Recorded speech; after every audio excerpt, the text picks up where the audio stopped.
Bueno, ok.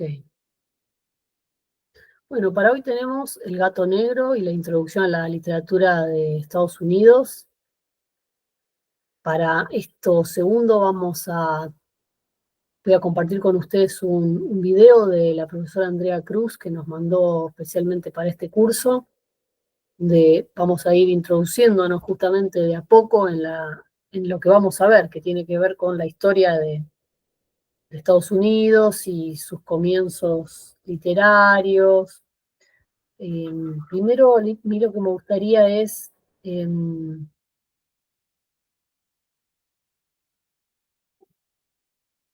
contarles algunas cosas sobre este texto.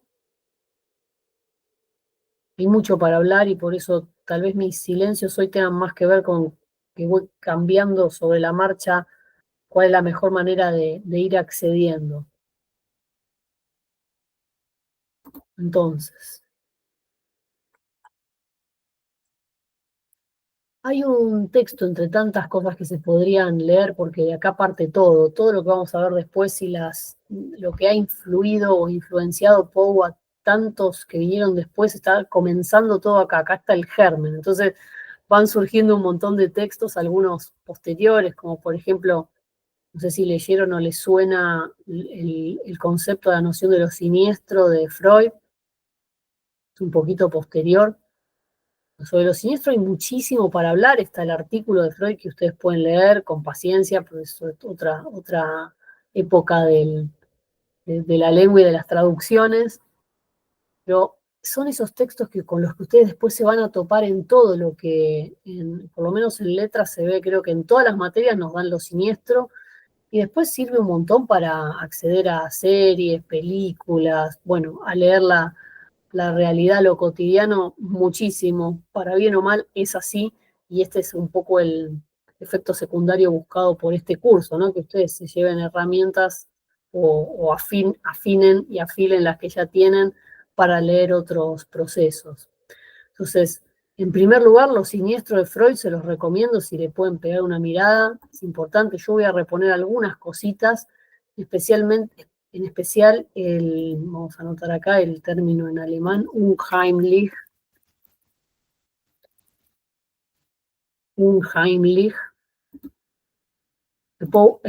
Freud hace un recorrido acerca de el término y de dónde viene y demás. Entonces, él, en primer lugar, un Heimlich es el antónimo de Heimlich, que es lo familiar, sería, lo hogareño, lo doméstico, ya que Heimat, la misma raíz de casa en alemán. Entonces, lo primero que se impone, dice Freud, es que hay una deducción de que lo siniestro pareciera causar espanto porque justamente es lo conocido, lo familiar. Pero naturalmente va a decir él, no todo lo que es nuevo e insólito es por ello espantoso. De modo que no se impone la reversa, no es reversible.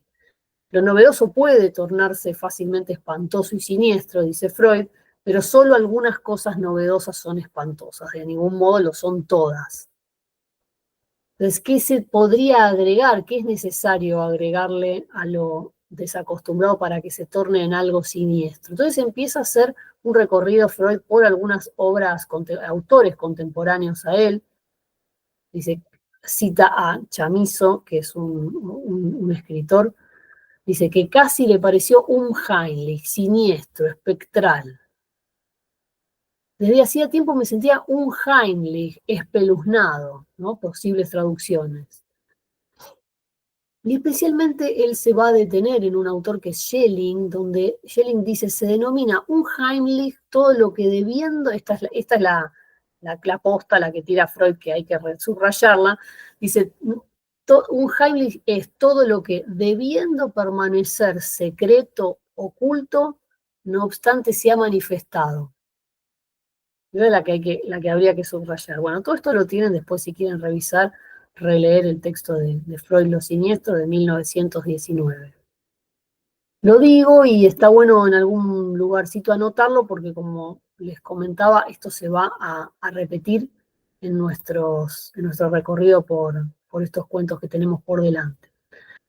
Vamos a ir entrando entonces en El gato negro. El gato negro, texto publicado por primera vez en 1840. Ubiquémonos dónde estamos cuando decimos ese año. En una revista, el Alexander's Weekly Messenger, en Filadelfia, y también después cuando veamos más de la historia de Poe, vamos a ver que era muy habitual que en aquella época los cuentos se publicaran en revistas. Las revistas tuvieron un auge en la época en que vivió Poe, pero publicándose miles y miles de ejemplares, ¿no? Era lo que más se leía por una serie de cuestiones. Había nuevas líneas ferroviarias, los viajes eran largos, las revistas tenían un poco la función de entretener durante los viajes, y acá entretener también yo lo subrayaría para no olvidarnos que una de las funciones de la literatura es entretener, entretener, ¿no? Barra divertir, bueno, ahí ya hay otra raíz, otra versión, divertir, otra versión. Después cada uno dirá. Y acá ya me podría ir a Roland Barthes, Textos de placer y textos de goce, otra lectura que les recomiendo. Algo de eso hay en el cuadernillo también para que ustedes vean.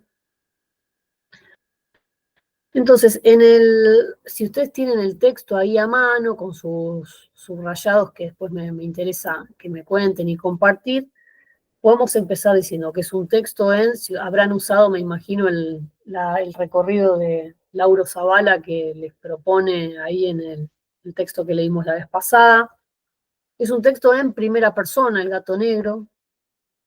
O sea, si ustedes no están de acuerdo, directamente se desmutean y hablan, en lo que quieran agregar, lo comentan. Primera persona, que lo vemos en dónde, en el no espero ni pido que alguien crea, ahí ya está desde el inicio bien claro, no nos hacemos los raros, no hacemos todo ya, yo dialogo cuando digo estos bocadillos, notas al pie, con otros textos que van a venir después donde se empiezan a velar estas cuestiones y me entero, no sé si les ha pasado de leer un cuento y decir, pero esto, ¿quién es? ¿Quién habla? ¿Cómo habla? Pero esto, esa rareza, esa extrañeza no está en Poe. Fíjense que también podríamos extraer como modo posible que acá está todo claro, no hay cuestiones de hacerse el suspenso porque sí y de enmarañar, está clarísimo. Está en presente, en este narrador en primera persona, protagonista, y les dejo acá una sugerencia: explorar o refrescar, según el caso, el narrador poco confiable. Y después ustedes verán, es una categoría, una noción, narrador poco confiable, pueden googlear y ver después si les parece que este narrador es poco confiable, y en todo caso me lo dicen por el WhatsApp y ahí lo conversamos. Entonces no espero ni pido que alguien crea en el extraño, aunque simple relato que me dispongo a escribir. ¿Y por qué digo lo de poco confiable? Porque siempre que ustedes vean un narrador en primera persona, además de que está la subjetividad en juego, acá viene una innovación que hace Poe en la literatura de la época, donde los hechos contados por un narrador en primera persona van a empezar a entrar en algo del orden de, ¿puedo confiar en este narrador que cuenta lo que cuenta? Si es juez y parte, podríamos decir. Entonces, nos invita a una lectura un poco bastante más fina de los hechos narrados y quién los narra. Entonces ya acá extraño, aunque simple relato que me dispongo a escribir, yo digo, bueno, no me estará inclinando un poco la cancha para que yo no sé, me empatice con él y diga, ay, sí, sí, qué bueno. Uno, viste, entra al texto con confianza, si no vamos a empezar a desconfiar, ¿no? Como un acto de magia, no estás pensando, salvo estructuras particulares, dónde está que tiene una trampita, la mesa y que el conejo se esconde abajo. Si no, no disfrutan. Entonces entramos con confianza, pero ya me dice, y ustedes que lo han releído varias veces, saben que por lo menos habría que tomar con pinzas que el extraño, aunque simple relato, es tan simple, es tan extraño el modo en que él lo cuenta, o más bien está expuesto. ¿Juzga? Pero si juzga, se tiene que juzgar a sí mismo. Vamos a verlo todo esto, no lo cerremos. Acá aparece ya, imagínense, segunda línea, segunda oración del cuento, ya aparece uno de los grandes temas de Poe, que va a ser la locura que atraviesa todo este texto. Loco estaría si lo esperara, pero no estoy loco, y sé muy bien que esto no es un sueño. Esto va importante para tener en cuenta en relación a la culpabilidad, si es culpable o no, qué pasa con el tema del alcohol, algo hablamos la vez pasada, es una enfermedad, es una condición, él es víctima, vamos a ver. Mañana voy a morir y quisiera aliviar hoy mi alma. ¿A qué le suena esto? ¿Puede tener que ver con la palabra confesión? Mi propósito inmediato consiste, no lo voy a leer todo, no se preocupen, en poner de manifiesto, fíjense, simple, sucintamente y sin comentarios, una serie de episodios domésticos. Es muy sagaz acá, porque simple, sucintamente y sin comentarios. Sin comentarios me lleva a pensar que esto es una exposición de hechos. Él expone lo que pasó. Y además lo califica de domésticos. ¿Vieron no sé de quién la inventó, violencia doméstica? Pareciera casi un atenuante, pareciera. Ellos tienen problemas entre ellos, una discusión familiar. No sé si les suena a que esto es algo que a veces se usa como no te metas. Bueno, pero no intentaré explicarlos, lo vuelve a decir. Esta es como, está haciendo un marco a lo que va a venir. Lo voy a exponer, no lo voy a explicar. Con lo cual, la explicación, deducción, opinión, juicio es nuestra, nos lo deja a nosotros. Y ahí se va para atrás. Desde la infancia, iba al pasado. Desde la infancia, segundo párrafo, me destaqué por la docilidad y bondad de mi carácter, la ternura que obligaba a mi corazón. Y corazón, ¿se dieron cuenta la cantidad de veces que repite corazón? Muchas. Las repeticiones, si bien Zavala Lauro no sé si lo dice, creo que no, es algo en lo que vamos a insistir bastante. ¿Cuántas veces se repite? ¿Qué palabras repite? Bueno, acá tenemos la cuestión de la traducción, habría que revisar eso también. Bueno, acá el personaje empieza a contar cómo era en su infancia, toda esta cuestión de su afinidad por los animales, la descripción de, bueno, me casé joven, fíjense cómo acá hace un raconto, no es necesario contar todo, tuve novia uno, novia dos, no, me casé joven, listo, va directo, ¿para qué va a contar todo lo otro?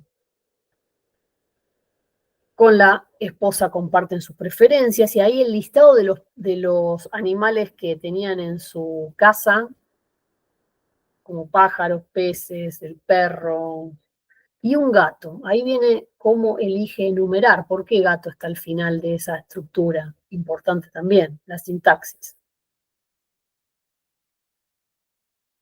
Y deja sembrado esto de que la mujer era un poco supersticiosa, no poco supersticiosa, y aludía con frecuencia, o sea, ya va sembrando el terreno Poe, ¿no? Con esto de que en realidad los gatos negros son brujas metamorfoseadas. Hace poco me enteré que los gatos negros en octubre, todos los proteccionistas de animales están muy sobre ellos, porque como vienen las fiestas, Halloween, no, bueno, hay algo que pasa en octubre que me olvidé ahora, donde se hacen rituales con los gatos negros, entonces guarda con los gatos, adóptenlo, bueno, horroroso por otra parte, ¿no? El nombre del gato Plutón también merecería un detenimiento. Quizás alguien investigó sobre Plutón y sus significancias varias, ya sea planeta astrológicamente hablando. Esa sería otra línea para conversar. Se había convertido en mi favorito y mi camarada, lo seguía y demás. Y ya hacia el último párrafo de la página 1 tienen ustedes ahí un notorio cambio. Ahí casi se podría hacer una estructura párrafo a párrafo y nos da el cuento bien redondo que es típico de Poe y de este momento. Un cambio muy concreto. cuyos efectos son que está más melancólico, irritable, indiferente. Le inflige a la mujer violencias personales, tan amplio que me da un escalofrío, violencias personales. Acá, insisto, muy inteligente Poe al no poner cada tanto le da un cachetazo, porque infligir violencias personales es tan amplio que te deja a vos, lectora, te reviente la cabeza a ver qué es. Entonces, cada uno completa con su lectura posible, y todas son ciertas y ninguna es mentira.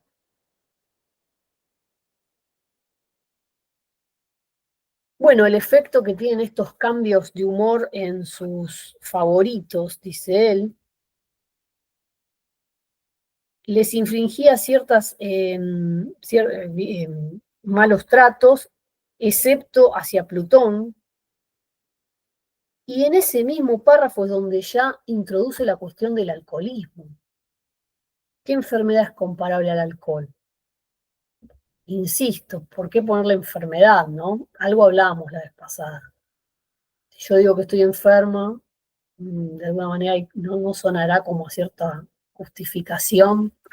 Ay, perdón, pateé algo.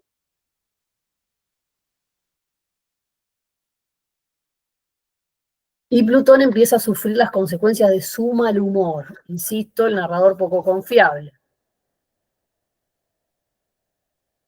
Le hace saltar el ojo. Estamos haciendo un recorrido, refrescando un poco. Acá viene otra cuestión muy interesante de Poe, que es esto del demonio de la perversidad. Así que se presentó para su caída final e irrevocable el espíritu de la perversidad, que de hecho es uno de los, es un título de uno de los cuentos de Poe, el demonio de la perversidad. Sería más bien un cierto impulso a la destrucción, ¿no? A la autodestrucción. Poe lo describe como un acto de perversidad que comete el hombre, gratuito en el fondo, que esconde un deseo de muerte. Porque en este caso el que mata sabe que después deberá expiar o pagar su culpa. Mata para ser destruido. Acá viene otra noción de Poe que tiene que ver con la muerte como camino hacia la perfección, todas las formas de escape de la vida son válidas y positivas, el sueño, el alcohol, las drogas, la catalepsia, la hipnosis, todo muy en el aire de la época, ¿no? Bueno, después sigo con esto del demonio de la perversidad, pero acá se lo adjudica directamente. Se presentó el espíritu de la perversidad. Y más aún, la perversidad, dice en El gato negro, es uno de los impulsos primordiales del corazón humano. Como no puedo zafar de esto, hay un determinismo ahí, todo me lleva a caer en ese destino. Y encima me incluye a mí. ¿No hay en nosotros una tendencia permanente que enfrenta descaradamente al buen sentido, una tendencia a transgredir lo que constituye la ley solo por el hecho de serlo? Fíjate cómo a todo nos pasa. A todos nos pasa tal cosa.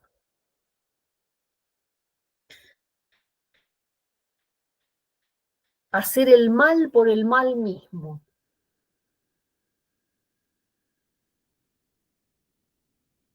Acá viene el episodio del ahorcamiento del gato. Fíjense, una mañana obrando a sangre fría, acuérdense que el sacar el ojo era después de una borrachera, y acá es una mañana obrando a sangre fría, o sea, no está poseído por la situación del alcohol. Le pasa un lazo por el pescuezo y lo ahorca. Lo ahorqué porque recordaba que me había querido. Y acá y en otras áreas ustedes seguramente habrán encontrado esto. ¿Por qué se le dice que Poe escribe horror psicológico? Porque hay un conocimiento tan fino sobre, podríamos decir, el alma, el psiquismo humano. De acá está en acto, eso está enunciado con total claridad. Lo ahorqué porque recordaba que me había querido. Esto podría ser paradójico, ¿no?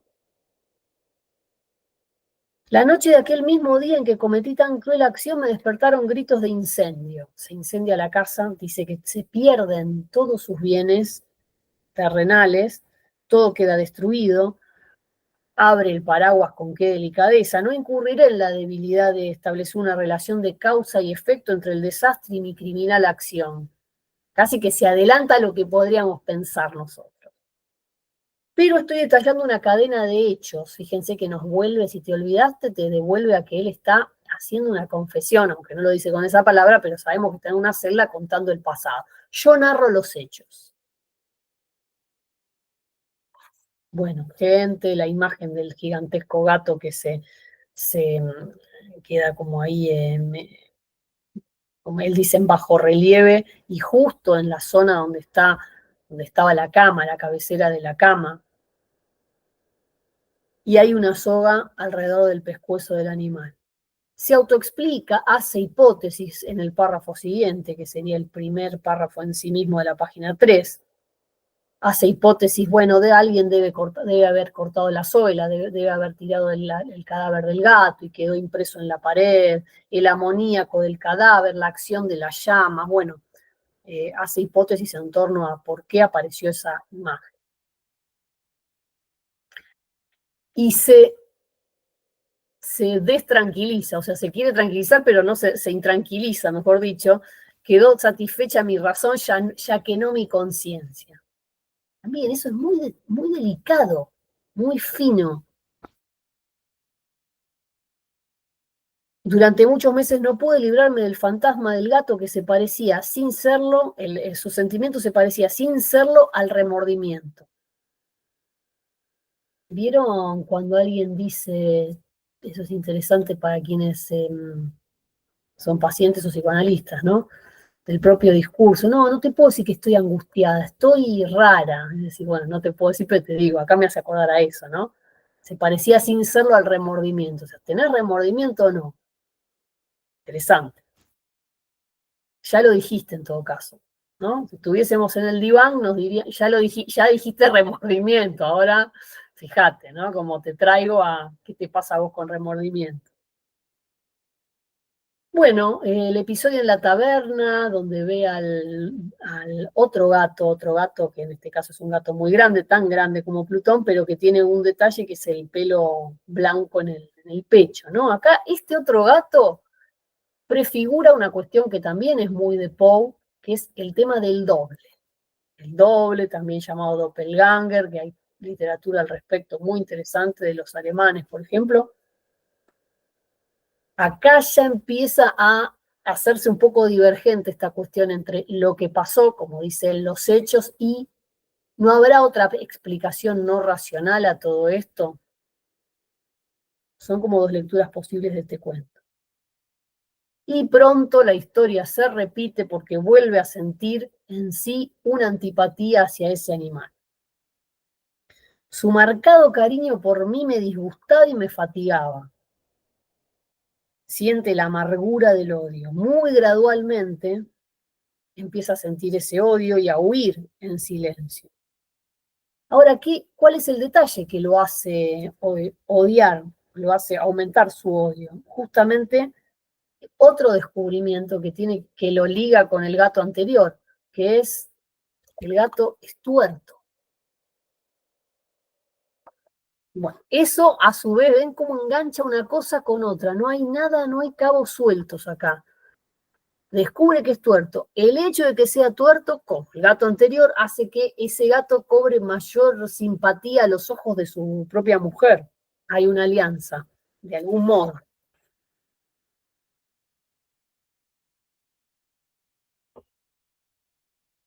Odio, antipatía y a la vez un espantoso temor al animal. Vean toda la simultaneidad de emociones y sensaciones que genera ese gato. Me siento casi avergonzado, estoy en la página 4 al inicio, me siento casi avergonzado de reconocer, sí, aún en esta celda de criminales, eso es para que vos no te olvides que está ahí, vos lector, no nos tenemos que olvidar. Una apelación al lector, el lector recordará que esta mancha, aunque grande, eso también podemos pensar en que a qué tipo de lector está dirigido y hay un modo de alguna manera a mí me hace acordar a los cuentos salidos en revistas, ¿no? El lector te trae otra vez, te trae, te estoy contando. Y esa mancha en el pecho de ese gato, del doble, del segundo gato, empieza a cobrar un contorno, que empieza a generar otra imagen posible, donde él descubre en un momento que es la imagen del patíbulo. Bueno, insisto, acá hay, o me lo tomo al pie de la letra, es una imagen de un patíbulo, o no será que este está en alto flash, que se le aparecen cosas ya. Con lo cual, acá la verosimilitud que se la da el hecho de que el consumo de alcohol en ciertos momentos, con un grado alto, empieza a generar alucinaciones, ¿no? Delirium tremens y esas cuestiones.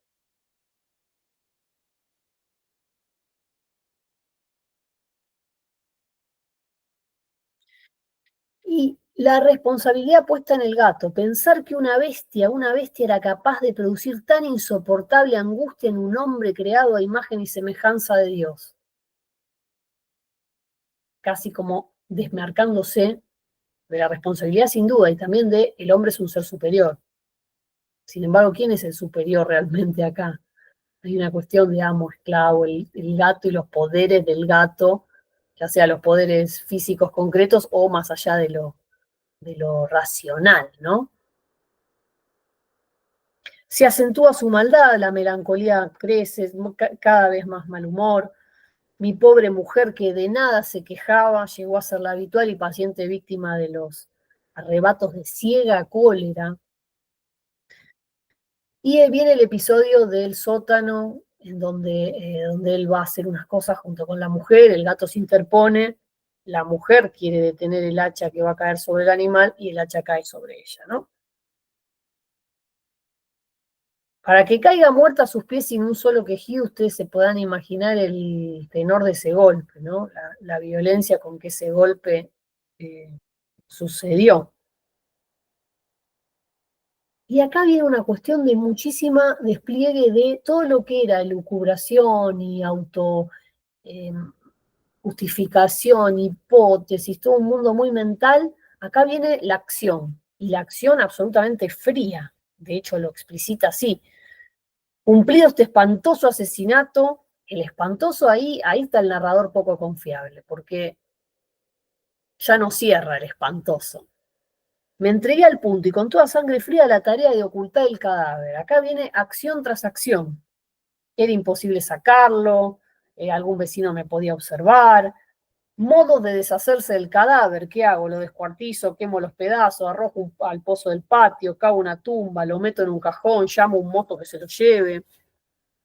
Pero detrás, ahí viene la enumeración de acciones hasta que encuentra la que es emparedar el cadáver en el sótano. Acá viene una parte que yo la subrayé porque me resulta bastante enigmática, es en la página 5, donde está haciendo los cálculos que sacaría los ladrillos, que pone una mezcla que no se distingue del revoque anterior. Dice, concluida la tarea, me sentí seguro de que todo estaba bien. La pared no mostraba la menor señal de haber sido tocada. Había barrido, miré en torno triunfante, y acá viene mi frase enigmática, a ver qué opinan ustedes, me lo dicen después. Aquí por lo menos no he trabajado en vano. ¿Le llamó la atención a alguien esa frase o solo a mí? Aquí por lo menos no he trabajado en vano. No sé, dejémosla subrayada a ver qué podemos investigar de eso. ¿Y qué pasa en su paso siguiente? Quiere buscar ese gato, pero ese gato no sabemos qué pasa, se va, desaparece, no está. Puede dormir, acá viene otra, esta es una gran provocación de alguna manera, porque esto de los malvados duermen bien, Kurosawa. Pude dormir con ese peso del crimen sobre mi alma. Pasan días, mi atormentador, acá viene esa palabra, mi atormentador no volvía. Una vez más respiré como un hombre libre. Y aparecen los policías, vienen a una inspección varias veces. Y acá vienen al menos 3 menciones en esta última parte a la palabra corazón. Mi corazón latía tranquilamente, insiste, como el de aquel que duerme en la inocencia. La alegría de mi corazón era demasiado grande para reprimirla. Ahí es cuando tiene esto que los griegos podrían llamar ibris, ¿no? La soberbia. Ya está todo, ya se te estás librando, ya se van. Y de tu soberbia te hace decir, pero señores, miren esta casa, excelente construcción, estas paredes. Golpeé fuertemente con el bastón sobre la pared del enladrillado, tras lo cual se hallaba el cadáver de la esposa de mi corazón. Otra vez esa palabra. Bueno, un quejido sordo y entrecortado, acá vienen imágenes auditivas, semejante al sollozar de un niño, que luego se convierte en un largo, agudo y continuo alarido, anormal, como inhumano, un aullido, un clamor. Fíjense que acá cómo se florea con toda esta exhibición de sonidos. Mitad de horror, mitad de triunfo. Bueno, dice una docena de robustos brazos. Acá hay algo de la.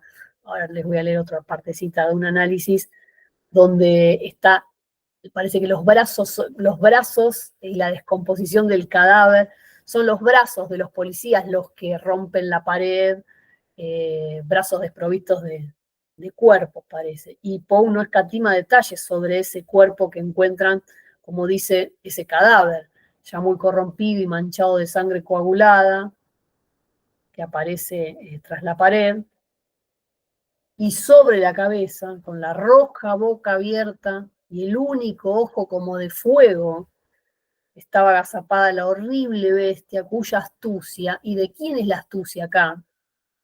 ¿Quién es la astucia realmente? Me había inducido al asesinato.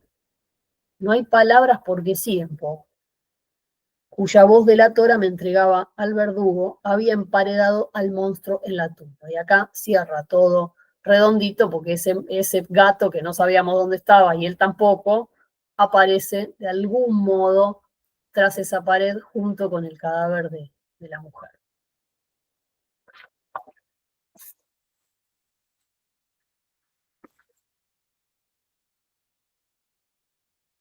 Bueno, ¿cómo va hasta acá?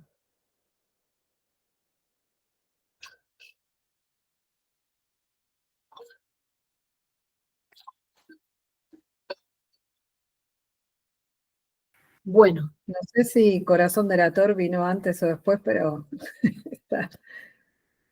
O de sigue, hecho, o sigue con sí, esto, porque está claro, de Corazón hecho delator. tienen relación ambos textos, sí, es así. Bueno, quiero que veamos esta introducción a la literatura norteamericana y después seguimos con los comentarios que ustedes tengan de su lectura. Tengan a mano el cuadernito, lo que quieran tomar nota o preguntas que les surjan luego de que la profesora Andrea Cruz exponga. Em, Preguntas que surjan o comentarios que quieren hacer, se las podemos pasar a ella, quizás en algún momento puede venir, estar en vivo mientras nuestro curso sucede. Así que un momento que paso esto, comparto.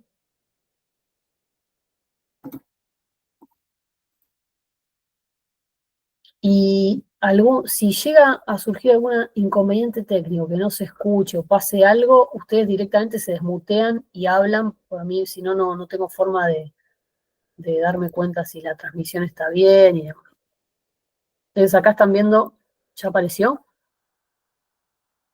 Alguien que me diga con la voz. Todavía no. No.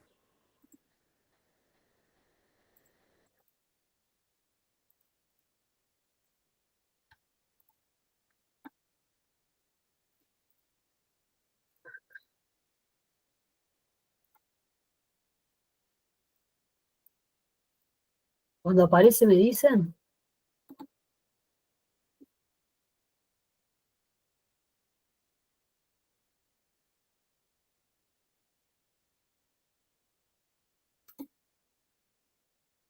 ¿Nada? No. No. Figura que levantaste la mano en un momento. No sé, pero equivocadamente. También. Un momentito, un momentito.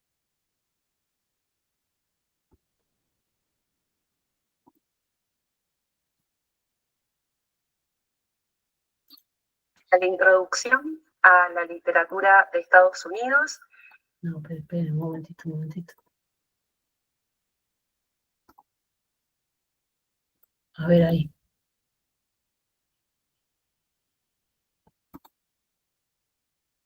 ¿Y pasa algo? Ahora sí. Ay, qué buena noticia. Bueno, entonces ahora vamos, entre los 30 carteles que aparecen, un momentito.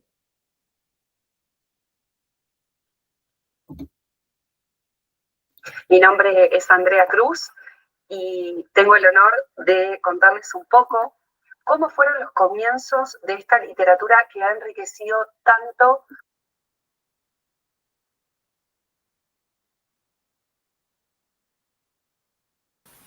Se cortó el audio. Contar brevemente cómo vamos a adentrarnos a este mundo maravilloso que comienza en Inglaterra a partir del reinado de la reina Isabel I, cuando manda a toda su armada británica a descubrir las colonias que estaban en Estados Unidos. ¿Sí? Para situarnos, esta es la época de William Shakespeare, estamos hablando de entre mediados y finales del siglo XVI en Inglaterra, y nos vamos a encontrar con qué fue lo que pasó. Recordemos que no hay texto sin contexto, así que los invito a que me sigan. La literatura en Estados Unidos como tal comienza alrededor del 1600. Vamos a ver en este mapa que desde Inglaterra viene una corriente de lo que se llaman los puritanos. Estos puritanos son descendientes de los calvinistas, que son quienes se opusieron a lo que era la Iglesia de Inglaterra. Ellos toman la palabra de Dios y en vez de proclamar la paz, lo que dicen para enfrentarse a lo que había hasta ese momento es que ellos iban a trazar con sangre y con la espada lo que sería la corrección de nuestro pecado original. Los puritanos observan al ser humano como pecadores intrínsecos con esta mancha original y se sienten como un pueblo elegido por Dios. Entonces toman esta inmigración hacia los Estados Unidos y se asientan en la zona de Massachusetts para poder limpiar este pecado y poder establecer esta misión santa en la que ellos se embarcan para asentarse con distintas colonias, para crear una civilización nueva sobre el marco de lo que es la austeridad, la pulcritud, la corrección moral y una serie de valores que se iban a inscribir fuertemente en esta impronta que va a aparecer en la literatura.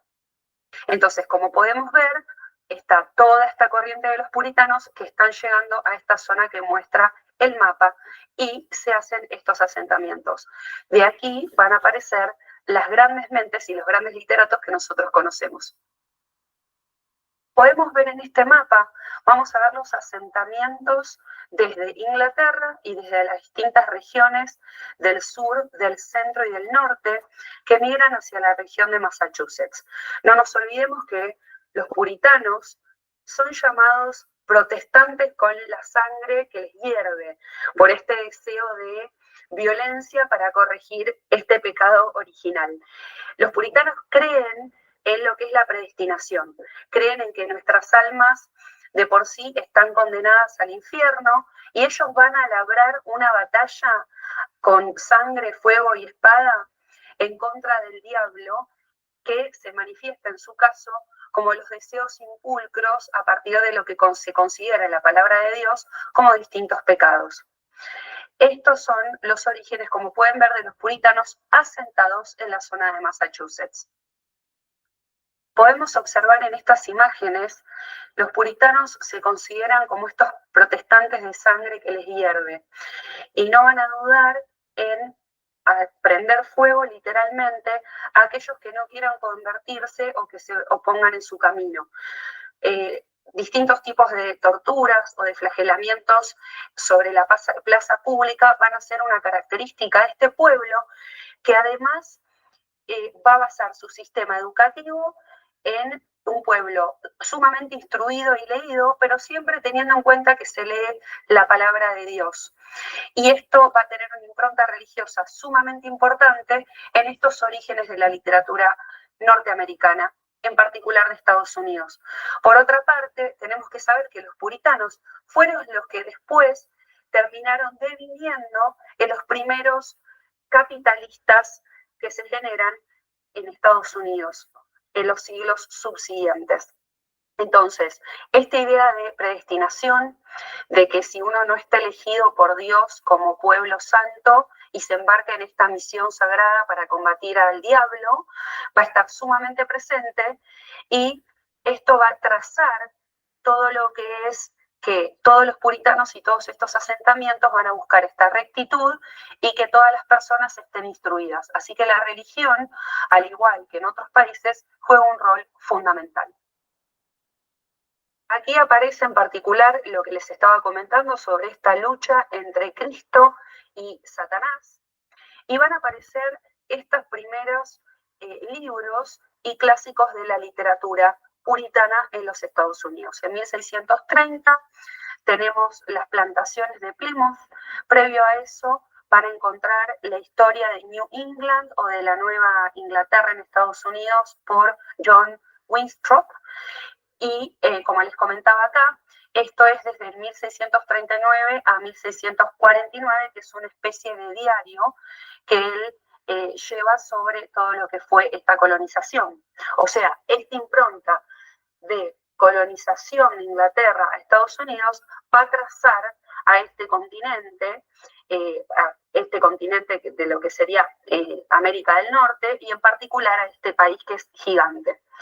Por otra parte, nos vamos a encontrar con estos libros como La historia de la Nueva Inglaterra o estos registros de las experiencias con los pueblos originarios a los que ellos llamaban indios, que van a tener incluso situaciones en las que los mismos indios, o eso es lo que ellos comentan, van a querer transformarse a esta religión. Lo que es interesante es que hay una poeta mujer, que es Anne Bradstreet, que fue puritana y es considerada como la primer poeta mujer dentro del idioma inglés. Esto también se va a ver reflejado en que era una persona absolutamente astuta, muy inteligente, con una cualidad espiritual y que además aborda en su obra poética temas cotidianos de todos los días. Esto anticipa a lo que vamos a ver luego con la gran poeta considerada de todos los tiempos, Emily Dickinson. Los asentamientos saltamos a siglos XVIII y XIX, después del 1700 hasta el 1885, y nos vamos a encontrar en este caso con un movimiento sumamente importante que es el trascendentalismo.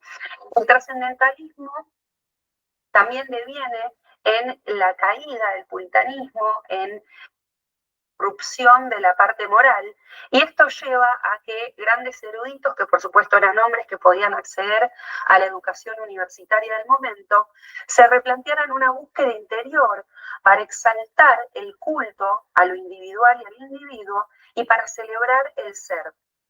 Esto va a tener su correlato con la idea del sueño estadounidense, que conocemos hasta el día de hoy. En este caso, lo que tenemos que tener en cuenta es que hay un tema de mucha confianza en la persona, que se va a ver reflejada en la literatura.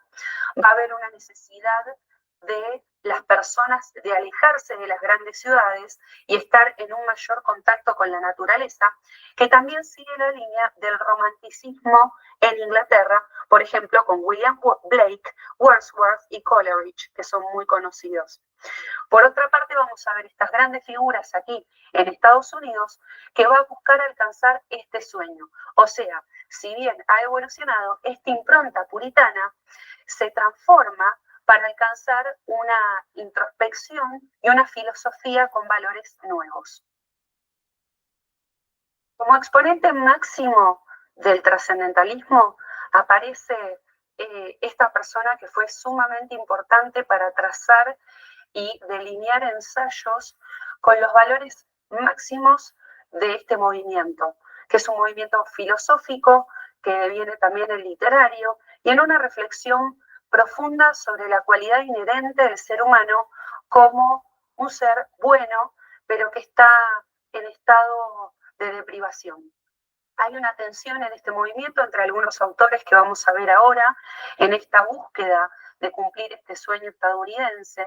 Y Emerson, como podemos ver, que prácticamente vive durante todo el siglo XIX, va a ser contemporáneo a figuras literarias muy importantes como Louise May Alcott, la escritora de Mujercitas, y como Emily Dickinson, Walt Whitman y Thoreau.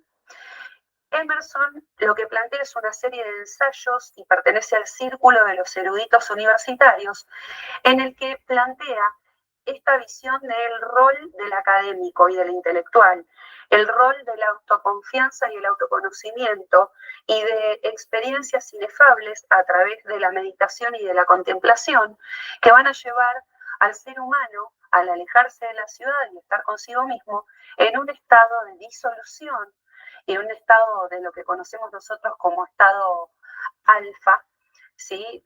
Alterado de la conciencia, para entender de que el ser humano tiene que confiar en sí mismo. Esta exaltación hacia la confianza en uno mismo va a trazar este pensamiento estadounidense y esta literatura que va a ser tan rica.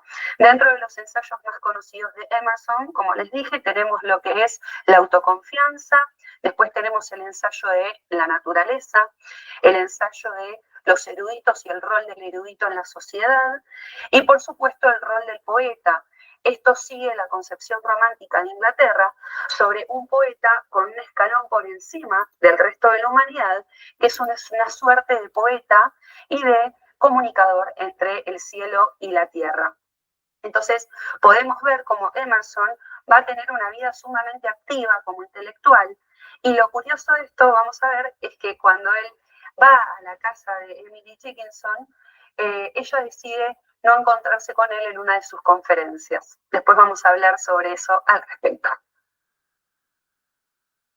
Vamos a ver en este caso, es otro autor absolutamente importante dentro del movimiento de trascendentalismo que va a rescatar lo inherente en el ser humano.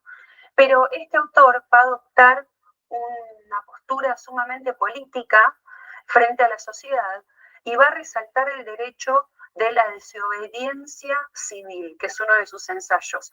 Entonces, él va a llamar a que el pueblo se levante y se manifieste cuando considere que sus derechos inherentes individuales han sido ultrajados y profanados.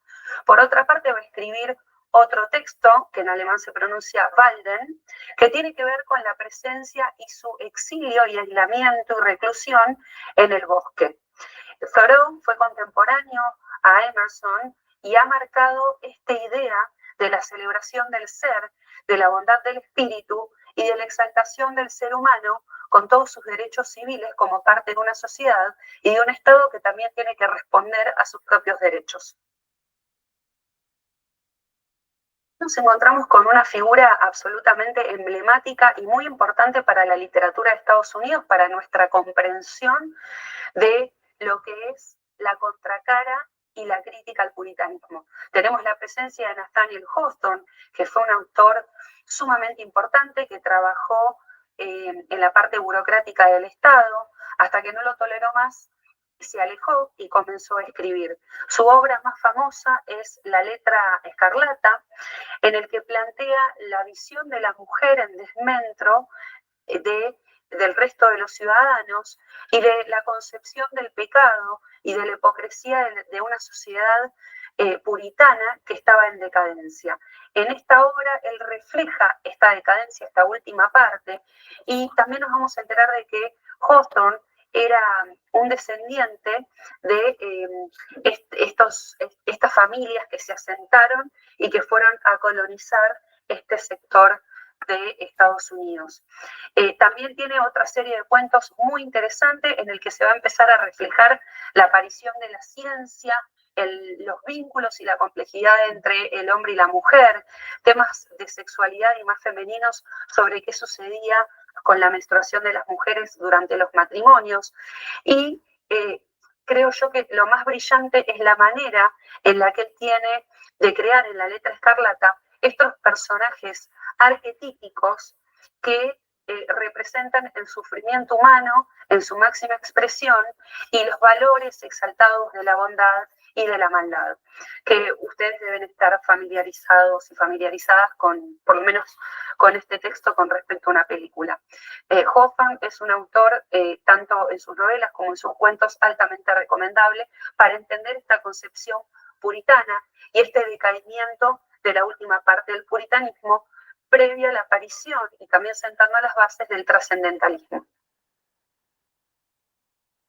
Y nos adentramos en estas dos figuras que son tan conocidas para nosotros y nosotras, que son mis autores preferidos, y tenemos la presencia de Emily Dickinson, que nació en 1830 y vive hasta 1886, y después de nuestro querido Walt Whitman, y ambos también contemporáneos de la misma época, estuvieron vinculados con las guerras civiles. Walt Whitman tuvo participación como enfermero de las guerras civiles y él se aleja del grupo de eruditos y de académicos para hacer esta exaltación y este culto al ser con toda su obra poética, que es maravillosa. En el caso de Emily Dickinson tenemos a la poeta estadounidense que logró cambiar la manera en la que se concibe y conseguimos y creamos poesía. Emily Dickinson nació en Amherst, en la parte de New England también, y pertenece a una familia también puritana que venía de valores conservadores muy fuertes y de una familia muy intelectual que había fundado la escuela y después lo que sería la universidad.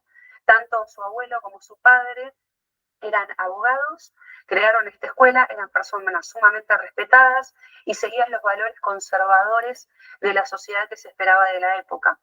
Tanto Emily Dickinson como su hermana Lavinia deciden no casarse, esto a nivel biográfico para tener en cuenta, y a diferencia de Walt Whitman, Emily Dickinson presenta una especie de desaparición de este yo poético porque revitaliza y dedica toda su vida a la exaltación y a lograr de que sus versos respiren. De hecho, ella establece un vínculo muy profundo con epistolar sobre todo, con Thomas Wentworth Higginson, que fue su editor, y en vida, a pesar de no querer, se publicaron 10 poemas de su autoría que van a estar caracterizados por la presencia de rayas y de una gramática totalmente alterada que deviene justamente en su rebeldía ante las convenciones de la época. Emily Dickinson decide no volverse miembro de la iglesia, que había que formar parte, siempre desafió a la sociedad y elige la reclusión a partir de más o menos sus 30 años. Por otra parte, Walt Whitman, en estos versos, Song of Myself, canto a mí mismo, y dentro de lo que es Leaves of Grass, que ha traducido Griselda García al español, vamos a encontrar que el yo poético de Walt Whitman es un yo enorme que llega a decir: yo soy gigante, contengo adentro de mí multitudes. Entonces hay dos estilos poéticos contrapuestos.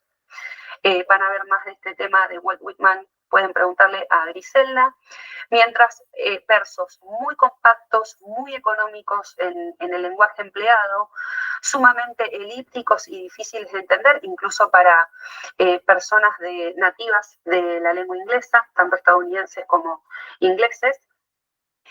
Y lo interesante de Emily Dickinson como Walt Whitman es que lo llaman el padre y la madre y los protomodernistas. O sea, ellos anticipan a esta literatura moderna que va a surgir en el siglo XX. Son dos poetas increíbles, vale la pena leerlos, hay muy buenas traducciones de ambos y cada uno merece muchas clases aparte, pero sí podemos decir que, por ejemplo, en la obra de Emily Dickinson se abordan todos los temas inherentes al ser humano, desde la naturaleza y la exaltación del vínculo del ser humano con la naturaleza, la muerte, la eternidad, el dolor, el amor, y también un culto muy grande hacia la poesía y hacia lo que sería este vínculo de tensión entre un Dios religioso y una búsqueda más espiritual.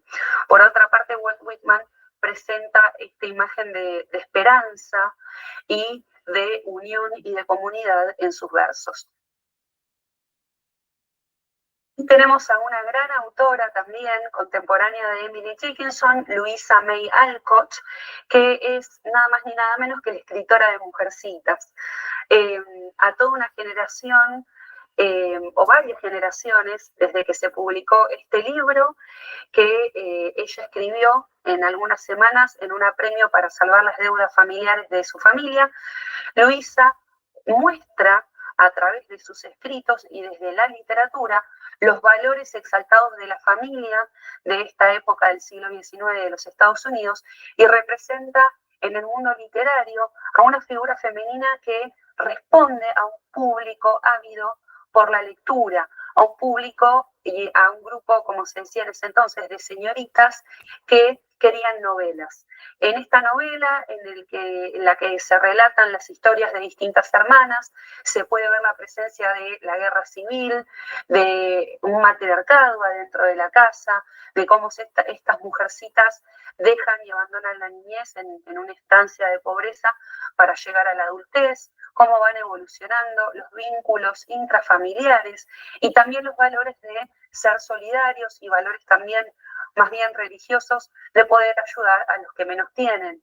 Louisa May Alcott tiene todo un gran compendio literario de relatos y cuentos, y también ella estaba muy vinculada con la literatura de fantasía, así que no solamente escribió Mujercitas, sino que van a encontrar un montón de otros relatos que vale la pena ver. ¿Cuál es la diferencia entre Louisa y Emily Dickinson? Bueno, Louisa responde a que las mujeres podían llegar a publicar en esa época libros para mujeres, con temáticas sobre mujeres. Por ejemplo, el casamiento y quiénes eran las mujeres que quizás terminaban quedándose solteras en esa época. A su vez, las mujeres podían ser novelistas, pero estaba prácticamente prohibido ser poeta, porque era algo muy despreciado en esa época y no era de mujeres de una buena posición social, como era el caso de nuestra querida Emily Dickinson. Entonces tenemos el contraste de la prosa en Louisa y una persona que siempre mantuvo vínculos sociales, y la reclusión y esta poesía perfecta, económica, compacta y sumamente interesante de Emily Dickinson.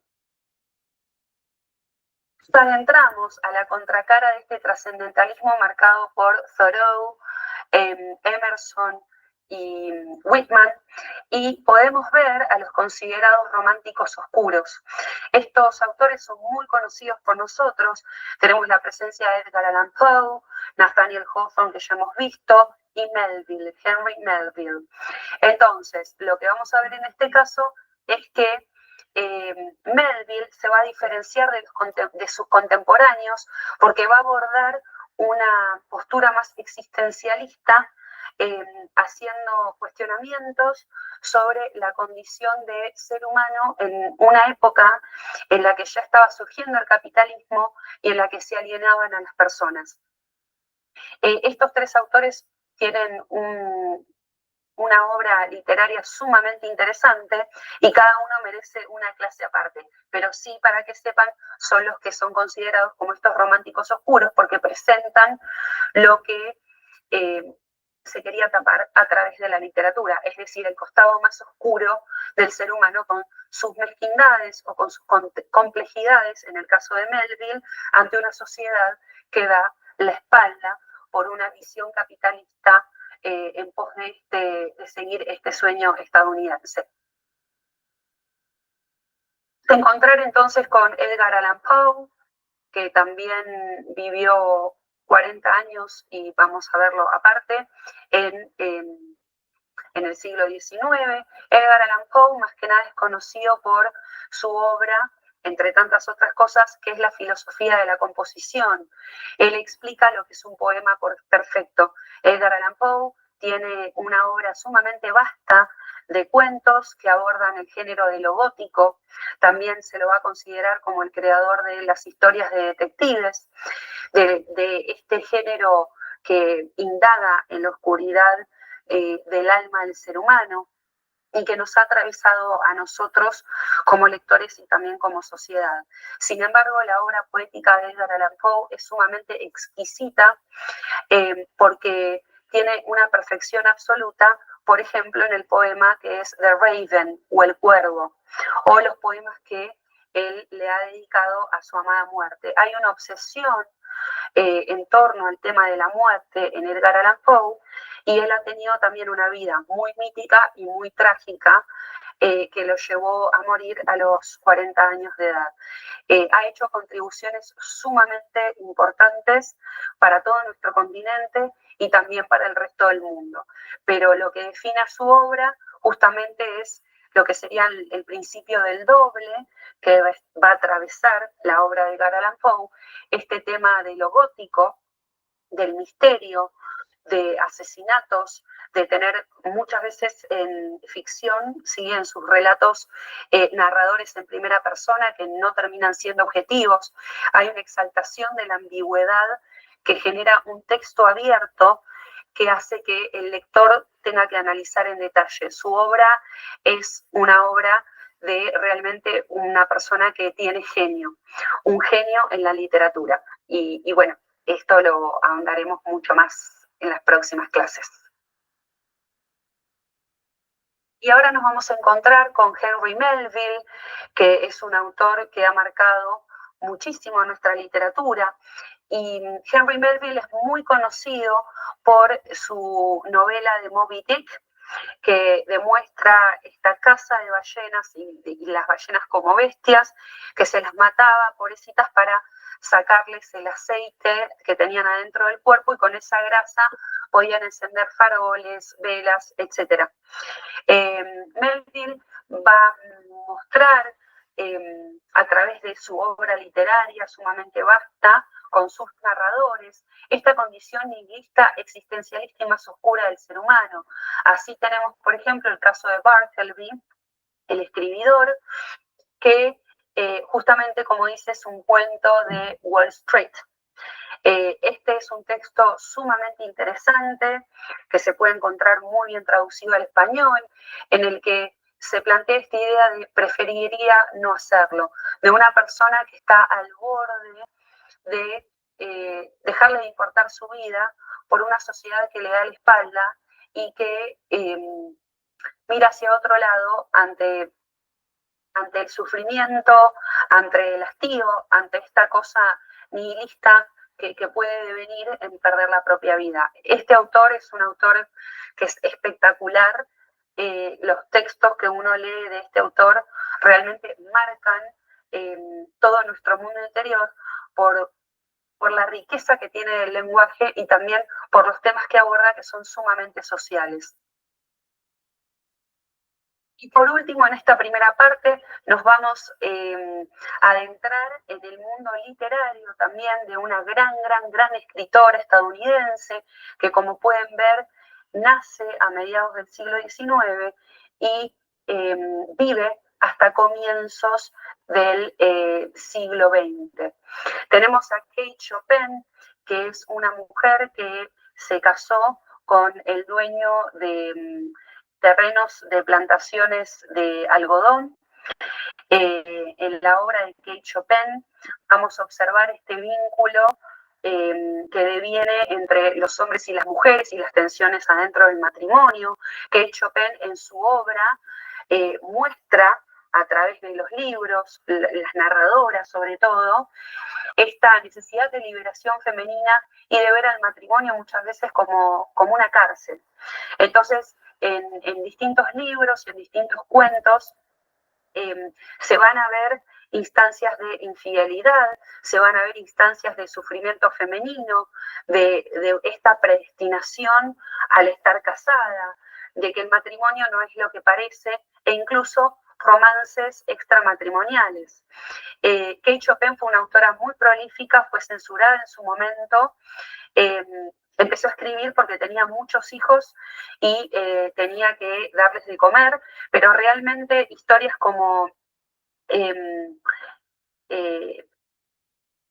bebé de Siré, o por ejemplo El despertar, que en inglés es The Awakening, o La tormenta, o La historia de una hora, o por ejemplo Una mujer respetable, son obras que denotan la presencia de una literatura que va a empezar a abordar el feminismo, como podemos ver en esta segunda parte del siglo XIX, con esta necesidad de que empiecen a existir derechos de la mujer y esta necesidad entre lo que se llama el naturalismo y este color regional que le va a dar Kate Chopin, en el que empiezan a aparecer temáticas sobre lo que es el creol, esta influencia francesa en los Estados Unidos, y qué es lo que pasa con los esclavos y con los abusos de los dueños de estas plantaciones a esclavos descendientes de africanos de tez negra.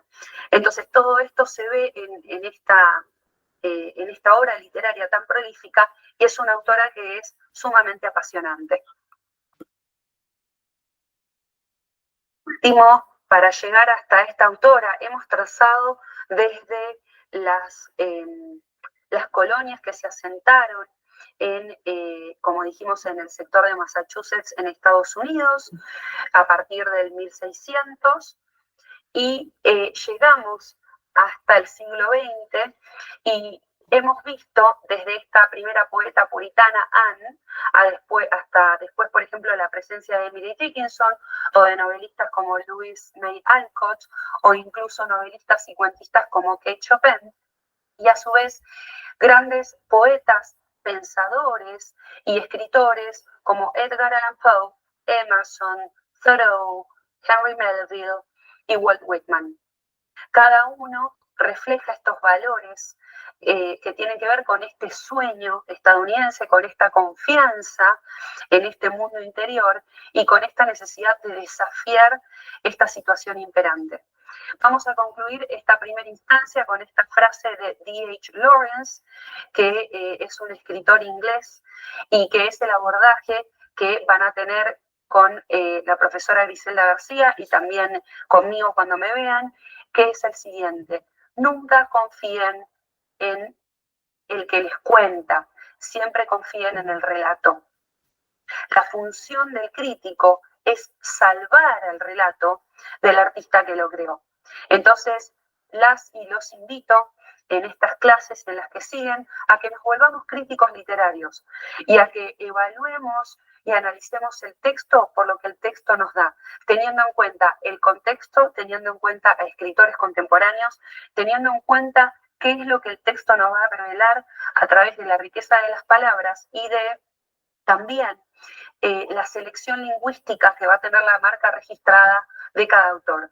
La parte biográfica es simplemente para contextualizar un poco y ver qué es lo que sucedía en ese contexto sociohistórico que es un poco ajeno al nuestro, pero nos vamos a concentrar en el análisis a fondo de los textos que tienen una riqueza que nos van a abrir a que usemos nuestra imaginación, a que veamos los recursos literarios y qué es lo que aparece, y a que nos volvamos mejores versiones de nosotros mismos. Así que recuerden, seamos críticos, confiemos en el relato y dejemos de lado un poco a quien lo relata. Que esté muy bien y les doy nuevamente la bienvenida a este curso fascinante que es la literatura de Estados Unidos. Muchas gracias. Bueno, ahora sí abramos los micrófonos. ¿Qué les pareció? ¿Me cuentan? ¿Pudieron seguirlo? No, espectacular todo el registro que hacen. Muy bueno. Lo de los puritanos ¡wow! Esa parte no la sabía, no la tenía tanto. que venía de allá. Sí, no, Sí, muy interesante. hay mucha historia para comprimir en media hora, que por ahí podemos pensar que se hace largo, pero son, no sé, como 300 años comprimidos en 30 minutos. No, tremendo. Claro, hay autoras a quienes yo no leí, entonces también eso está bueno, a mí me sigue aportando y nutriendo.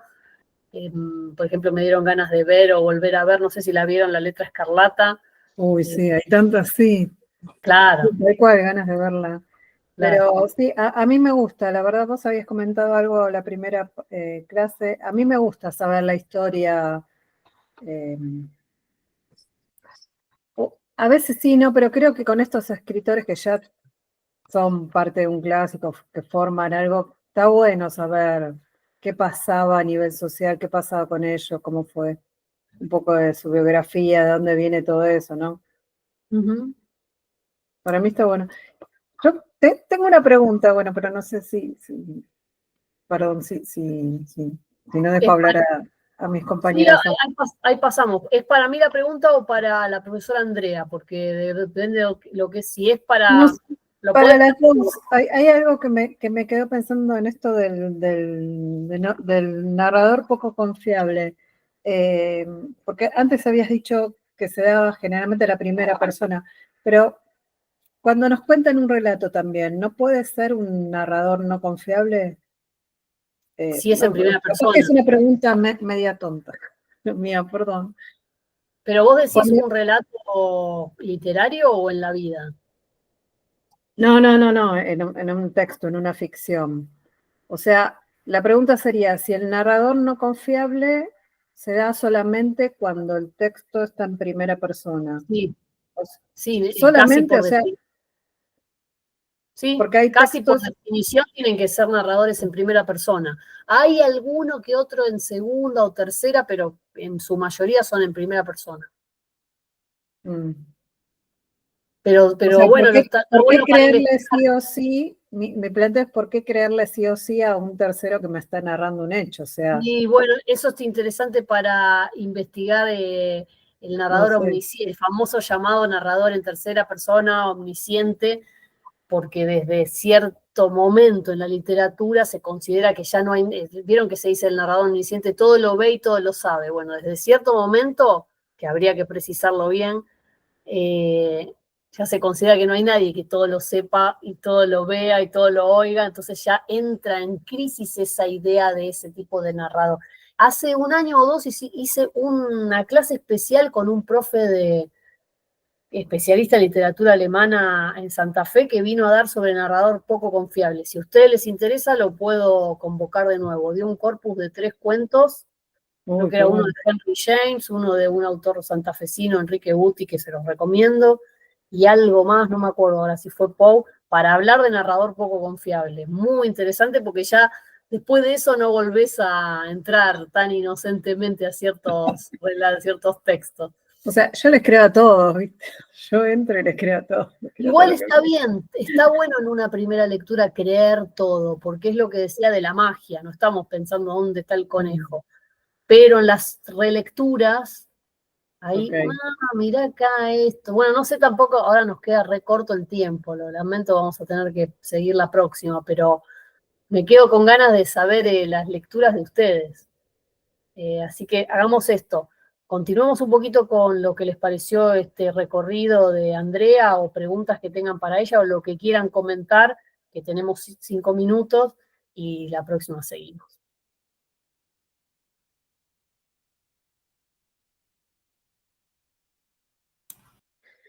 Bueno, con respecto a lo de Andrea, a mí me produjo como una sensación especial, sobre todo que cuando hablaba de autores que conocemos, pero a través de las películas o de los libros de la infancia, aquellos Mujercitas.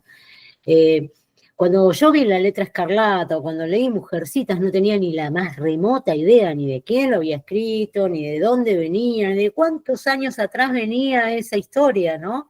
Claro, Entonces, de golpe es como volver a un universo que de alguna manera es conocido, pero no es para nada interpretado, o muchas cosas que han, Moby Dick, eh, claro.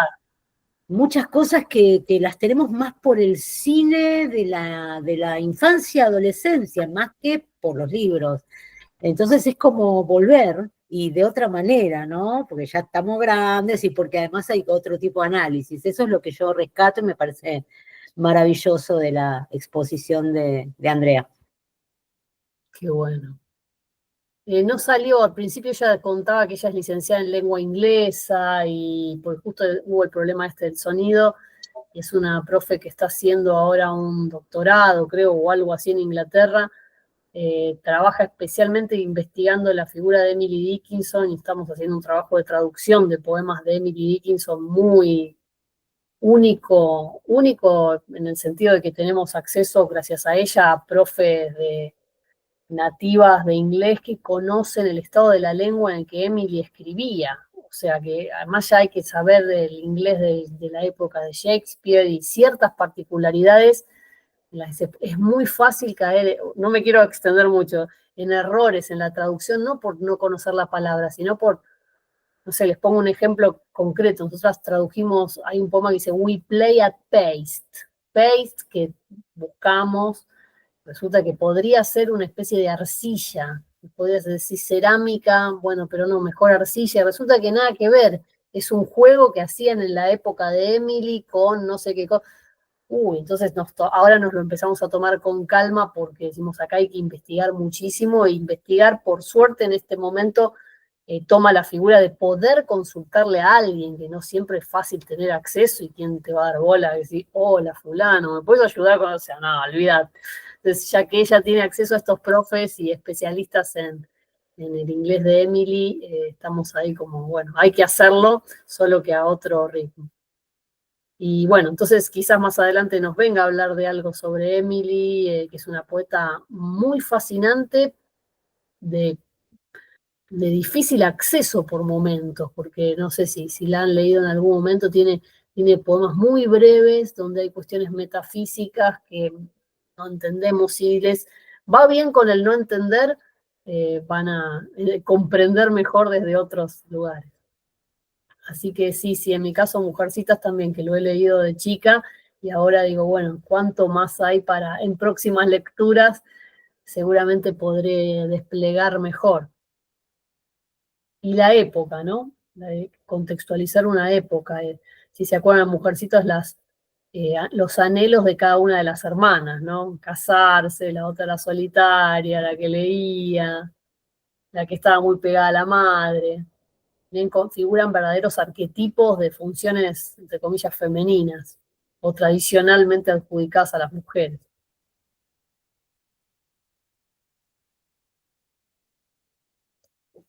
Bueno, pensaba lo siguiente, para organizar las próximas clases, quédense con ¿tienen material para compartir sobre el gato negro en sus lecturas? ¿Se hicieron subrayados? ¿Tienen como para comentar? ¿Vamos a hacer la próxima? Eso son dos preguntas. Si me dicen no, nadie tiene nada para decir del gato negro, tengo que reprogramar la clase. Yo anoté, pero es muy básico.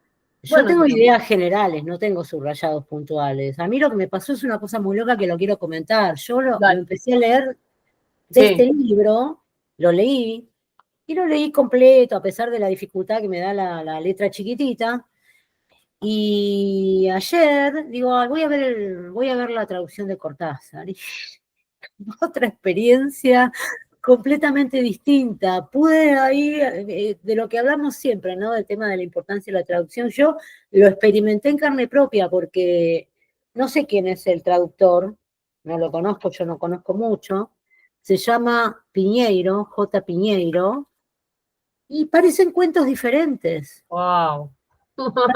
Parecen cuentos, y aparte yo confío mucho en esta colección de Bruguera, tengo muchos títulos, leí un montón, y digo, puta, ¿qué estuve leyendo hasta ahora? Esa es lo que me quedó. Y después tengo ideas generales, más alegóricas que otra cosa. Bueno, me interesa, sí. ¿Quién más? Adriana ¿vos tenés algo para comentar? Digo, para pensar en cuánto nos lleva de la clase que viene. No, muy poquito. No, para hacer algún comentario. Bueno, eso, sí. Josefa. No, también algo, me dejé llevar más cuando leí lo de Barthes por lo que él habla de la verdad lúdica, que digamos, que quizás no tiene nada que ver con lo que quiso poner Poe, No importa. pero algo general, o sea, traté de Bien. salir de todas de esas pautas y demás, sino entrar un poco en lo que me pasaba a mí con cómo él presentaba las cosas, nada más, pero tampoco algo como para Me desarrollar encanta. ampliamente. Primero porque, digamos, la parte de terror no es el género que más me gusta, pero sí la parte psicológica, me enganché más de ese lado, Bien. más que el terror, ¿no? Entonces no es que voy a hacer una exposición. Está bien, no. Comentarios simplemente, pero si me decían todas no, ni idea, entonces hago otra cosa. Pero sí quiero escucharlas la próxima, vamos a dedicarlo. Entonces, por ahí vayan leyendo o tenganlo leído el otro, el de Asher. Y bueno, si llegamos, hacemos Asher también, y si no, nos dedicamos al Gato Negro y a la introducción a Poe y al recorrido biográfico de Poe que quiero hacer. Lo que es interesante de un cuento y el otro que elegiste son las diferencias. Hay como un registro muy diferente en uno y el otro. Entonces me parece que habría que darle un poquito a la casa de Ayer. Será porque es uno de los que más me gusta a mí. Claro, y el Gato Negro veo que no lo toman mucho para los análisis, o se volvió algo medio escolar, y la verdad que yo quería recuperar un poco esas primeras lecturas del Gato Negro, que es un cuento que más, como decíamos, de mujercitas, que se lee a una determinada edad. Digo, bueno, a ver, resiste ahora en la edad de cada una, resiste el paso del tiempo, este cuento, qué nos genera y demás. Pero sí, Asher es más tomado por la crítica y tiene ahí cuestiones ahí con también lo especular, el doble, ahí bueno, ya cuando comentemos lo vamos a ver. A mí en relación a esto que estás diciendo del paso del tiempo y de lo que más marqué o el texto que más me pasa lo mismo que a Josefa. A mí el género terror no me gusta, me aburre, no me atrae. Sí me pareció interesante todo el párrafo que empieza con la filosofía, porque ahí me parece que está el extracto de todo esto que vos decías, de la culpa, de la religión, de la ética.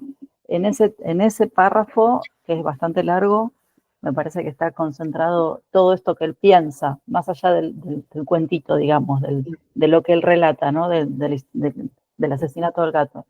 Eso me pareció súper llamativo. Y esto me parece, lo que hace que trascienda la época, ¿no? Porque trasciende la época y creo que el género también, porque si yo te digo, viste cuando te dice una amiga, te dice, vení, vamos a ver esta película, que es tal cosa, y como te la cuenta, por ahí no enganché. Si alguien te dice, no, un relato de terror, no, pero acá es en función de qué está el género, qué etiquetas se le ponen, y la propia lectura, que a mí tampoco me interesa el terror, pero sin embargo esto, digo, bueno, acá ya no me importa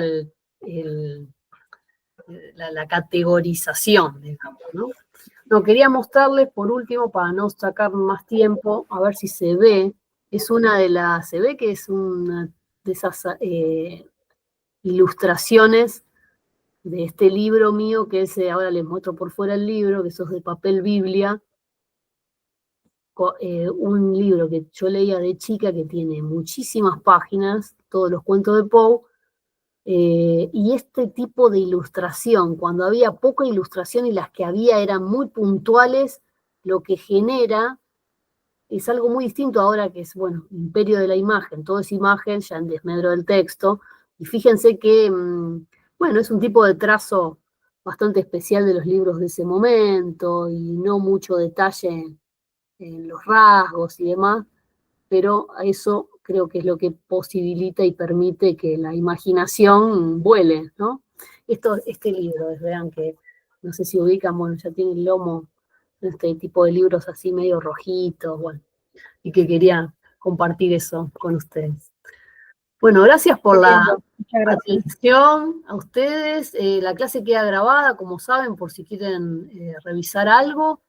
Y bueno, estamos ahí al habla, la seguimos el próximo martes, ¿sí?